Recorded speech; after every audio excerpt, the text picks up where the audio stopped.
தேவனுடைய நாமத்துக்கு மகிமை உண்டாகட்டும். அருமையான தமிழக மக்களே, கிறிஸ்தவ மக்களே, உங்கள் யாவருக்கும் என்னுடைய பணிவான வணக்கத்தை தெரிவித்துக் கொள்கிறேன்.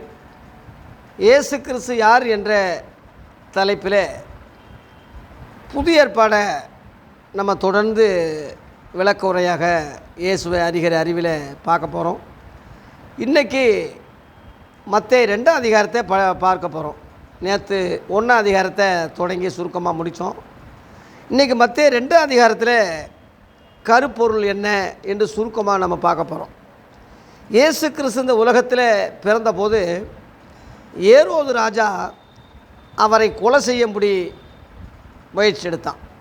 ஏன் அப்படி எடுத்தான்னா, தனக்கு மேலே ஒரு ராஜா வந்துட்டான், நான் தான் ராஜாவாக இருக்கும்போது எனக்கு மேலே ஒரு ராஜா பிறந்துட்டாரான்னு சொல்லி அவன் கேள்விப்படும்போது அந்த பிள்ளையை கொன்றுவோம் அப்படி முயற்சி எடுக்கிறான். அந்த பிள்ளை தப்பிக்கப்படுது. அந்த எரிச்சலில் அந்த எல்லையில் உள்ள 2 வயதுக்குட்பட்ட எல்லா ஆண் பிள்ளைகளையும் அவன் கொலை செய்கிறான். மத்தேயு 1:17 ராமாவிலே கூக்குரல் ஏற்பட்டது, ராகேல் தன் பிள்ளைகளுக்காக அழுது ஆறுதலடையாமல் இருக்கிறாள் என்று ஒரு தீர்க்க தரிசனம் பழைய ஏற்பாட்டில் இருந்ததை இங்கே சுட்டி காட்டப்பட்டிருக்கிறது. கிருஷ்ண புராணத்தில் இதே சம்பவம் வருது. இந்து புராணங்களில் கிருஷ்ண புராணத்தில் கிருஷ்ணன் பிறக்கும்போது மாமாக்காரன் தங்கச்சி, சொந்த தங்கச்சியுடைய அண்ணங்காரன் அரசனாக இருப்பான். எனக்கு மேலே ஒரு அரசன் பிறந்துட்டானா அவனை நம்ம கொல்லணும்ன்ற முறையில் ஜெயிலில் போட்டுருவாங்க. இப்போ கர்ப்பவதியாக இருக்கும்போதே அந்த குழந்தை பிறந்து அது நைட்டியாக கூடையில் வச்சு தப்பி வைக்கப்பட்டு, அந்த கோபத்தில் அந்த ராஜா குழந்தை தப்பிச்சிட்டான்னு சொல்லி அந்த எல்லைக்கு உட்பட்ட எல்லா ஆண் பிள்ளைகளையும் சின்ன குழந்தைகளை கொன்னதாக அங்கே இருக்குது. அப்போ இந்த மத்தேயு 2 அதிகாரத்தில் உள்ள கதையை அவங்க செட்டப் பண்ணி அது புராணமாக அமைச்சிட்டாங்க என்பதை பின்னாடி ஆய்வில் நான் கண்டுபிடிச்சேன். ஏன் அப்படின்னா, இது சரித்திரம். கிபி இயேசு பிறப்பது என்பது ஒரு புராணம் இல்லை, அது ஒரு கட்டுக்கதை இல்லை, கற்பனை இல்லை. கிபி என்ற வரலாறு. இந்த வரலாறை கதையாக அமைச்சு இந்த கிருஷ்ணனை, இந்த கிறிஸ்துவ கிருஷ்ணனாக, ராமாவை ராமனாக, ராகேலை ராதையாக, அந்த சம்பவத்தை அப்படியே கிருஷ்ண புராணமாக மாற்றி அமைச்சிட்டாங்க என்பது என்னுடைய ஆய்வில் நான் கண்டுபிடிச்சேன். யாரும் வேற்று கிரகத்திலிருந்து யாரும் வரல. வேற்று கிரகத்திலிருந்து யாரும் குதித்து இன்னொரு புராணத்தை யாரும் அமைக்கலை. எல்லாம் ஆசியா கண்டத்தில் ஒரே கண்டத்தில் இருந்து பறவை போட்டது தானே, பறவை அமைச்சது தானே, எல்லா இடங்களையும் பரவணும் தானே. ஆகவே கடவுளுடைய மக்களே, இந்துக்களே, தமிழர்களே, கிறிஸ்தவர்களே, யாதும் ஊரே யாவரும் கேளே, பிறப்புக்கு எல்லா உயிருக்கும். அதனால் மதத்தால் ஒரு சின்ன வட்டம் போட்டு மனிதர்களை பிரிக்காதீங்க. இங்கே உள்ளது அங்கே இருக்குது, அங்கே உள்ளது இங்கே இருக்குது. ஆனால் அந்த மத்தேயு புஸ்தகம் வந்து புதிய ஏற்பாடு சரித்திரம், ஒரிஜினல்.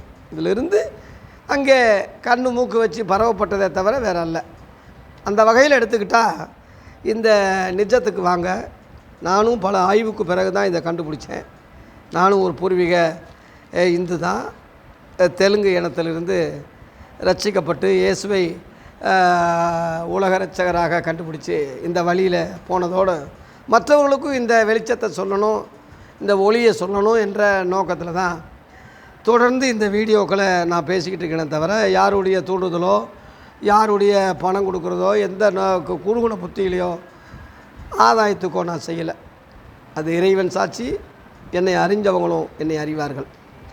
அந்த வகையில் இந்த இயேசு கிறிஸ்து பாலகனாக இந்த உலகத்தில் பிறந்தபோது உலகம் முழுவதும் பரப்பப்பட்டது. எல்லா இடங்களுக்கும் அந்த சுவிசேஷம் பரப்பப்பட்டது. நம்முடைய இந்தியாவிலிருந்து கூட சாஸ்திரிகள் போய் வணங்கினதாக அங்கே போட்டிருக்கு. மத்தேயு 2 அதிகாரத்தில் பார்த்தீங்கன்னா அந்த சாஸ்திரிகள் வந்து அங்கே பிள்ளைய இருந்த அந்த இடத்துல வந்து காணிக்கை கொடுத்ததாக, அங்கே வணங்கினதாக, சாஷ்டாங்கமாக விழுந்து கும்பிட்டதாக இங்கே போட்டிருக்கு. நம்ம 11ஆம் வசனத்தில் சாஷ்டாங்கமாக விழுந்து நெடுநாஞ்சா கும்பிடுறது நம்ம இந்தியா பழக்கம்தான். மற்ற நாடுகளுக்கு இந்த பழக்கம் கிடையாது. அதனால் பாலசித்ராவுக்கு கிழக்கு மேற்கு சைடில் உள்ள நம்ம இந்தியா தேசத்திலிருந்து சாஸ்திரிகள் அந்த நட்சத்திரத்தை கண்டு போய் பொன்னையும் தூப வர்க்கத்தையும் பொக்கிஷங்களை கொடுத்து சாஷ்டாங்கமாக விழுந்து பணிந்து கொண்டாங்க என்பது வரலாறு. அதனால் இந்த இயேசு ஒரு குறிப்பிட்ட இனத்துக்கு சொந்தக்காரர் அல்ல, உலக இரட்சகர், உலகம் போற்றக்கூடிய நபர். ஆகவே இந்த இயேசுவை ஒரு சாதாரண மனித பிறவியாக நம்ம எண்ணாமல் தேவனால் அனுப்பப்பட்ட உலக இரட்சகர், மனு மக்களுக்காக இரத்தம் சிந்த பலியாக வந்த குமாரன் என்ற அந்த முறையில் தான் இந்த இயேசுவை நம்ம அறிய முடியுது. மற்ற புராணங்கள் போல் இவர் எந்த லீலைகள், பாலியல் லீலைகளோ, பெண்களுடைய காம இச்சைகளோ, அல்லது சாட்சி குறைவோ, திருடோ, பொய்யோ, கொள்ளையடிப்பதோ, யுத்தம் பண்ணி ஜனங்களை கொன்னதோ எந்த இதுவும் இயேசு கிறிஸ்துடைய வரலாறில் இல்லை. அவர் முற்றிலும் அகிம்ச வழியில், அன்பின் வழியில் போய் போதனைகள் பண்ணி முடிவில் எல்லா மக்களுக்காக தன்னுடைய உயிரை, இரத்தத்தை சிந்தி சிலுவையில் பலியானார் என்ற அந்த மாபெரும் சத்தியத்தை பார்க்கும்போது ரொம்ப ஆச்சரியமாக இருக்குது. இயேசு எவ்வளவு பெரியவர், எவ்வளவு நல்லவராக இருக்கார், எவ்வளவு கிருபை உள்ளவராக இருக்கார், எவ்வளோ மகிமை உள்ளவராக இருக்கிறார். இந்த காரியம் அறியும் போது எனக்கு ரொம்ப மகிழ்ச்சியாக இருக்குது. அதனால் எத்தனையோ பிராமணர்கள், எத்தனையோ முஸ்லீம்கள், எத்தனையோ வேற்று மதத்தை சேர்ந்தவர்கள் கூட இந்த இயேசுவை அறிகிற அறிவில் வந்து விசுவாசிகளாக ஆனதோடு சிலர் போதகராகவும் ஆகியிருக்காங்க. அந்த வகையில் நான் வந்து பழங்குடி மக்களிலிருந்து, நான் காட்டு நாய்க்கல், கம்பளத்து நாய்க்குமார்கள் என்ற தெலுங்கு நாய்க்கர்களிலிருந்து நான் இந்த இயேசுவை ஏற்றுக்கொண்டு இன்றைக்கு போதகராக இருக்கிறேன். ஏறக்குறைய 40 ஆண்டு காலமாக இந்த கடவுளுடைய ஊழியத்தை நான் செஞ்சு வர்றேன். அதனால் தேவனுடைய மக்களே, ஜாதி மதத்துக்கு அப்பாற்பட்ட வகையில் இந்த இயேசுவை ஏற்றுக்கொள்ளுங்க. இந்த இயேசுவை இரட்சகராக வழிபடுங்க. இந்த இயேசுவை உங்களுடைய உங்கள் இரட்சகராக, அவர் உங்கள் மெய்யான ஒளியாக ஏற்றுக்கொண்டு இவர் வழியில் நடக்க உங்களை அன்போடு நான் கேட்டுக்கொள்கிறேன். அதனால் நாடு தேசம் முக்கியமல்ல, இதை வந்து எல்லா புராணங்களில் அப்படியே எல்லா உலக நாடுகளில் பரவி இருக்குது. அதனால் இந்த பெத்லகேம் வந்து உலகத்தில் நடுமையம். இயேசு பிறந்தது. பெத்லகேம்னா கடவுளுடைய அப்பத்தின் வீடுன்னு அர்த்தம். அப்பம்னா ஜனங்க சாப்பிட்ற மாதிரி, நானே ஜீவ அப்பம்னு சொல்கிறாரு.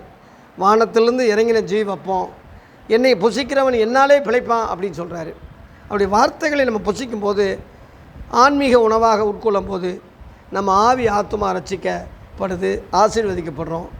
இந்த ஒரு புரிதலோடு மத்தேயு 2ஆம் அதிகாரம் இயேசுனுடைய பிறப்பை நம்முடைய உள்ளத்தில் பிறந்ததாக ஏற்றுக்கொண்டு அவருடைய மெய்யான அப்பத்தையும் மெய்யான இரத்தமாகிய பானத்தையும் பருகி அவருடைய மக்களாக, பிள்ளைகளாக, அவரை அறிகிற அறிவில் வளருவோமாக. கடவுள் நம்மை ஆசீர்வதிப்பாராக. நன்றி, வணக்கம்.